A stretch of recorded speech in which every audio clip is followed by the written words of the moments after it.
Kita beralih ke informasi selanjutnya.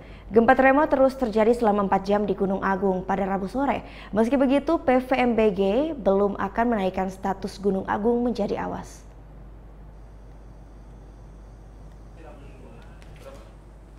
Rabu sore, Pusat Vulkanologi dan Mitigasi Bencana Geologi mencatat terjadi tremor secara terus-menerus selama 4 jam. Gempa dengan amplitudo 1 hingga 9 mm ini indikasi fluida bergerak ke permukaan kawah. Kondisi ini ditandai munculnya asap putih pekat mengandung uap air dengan ketinggian 700 hingga 800 meter. Dengan terjadinya gempa tremor terus-menerus ini memungkinkan akan terjadinya letusan freatik kembali. Namun pihak PVMBG masih belum menaikkan status Gunung Agung ke level 4 atau awas.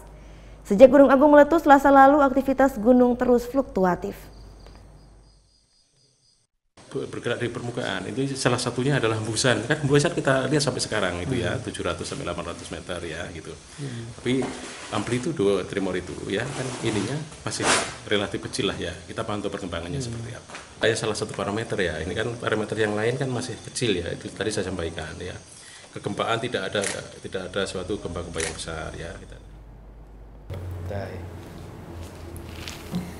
Udah selesai kan nontonnya? Nah, jadi jangan lupa buat like, komen, dan subscribe ya.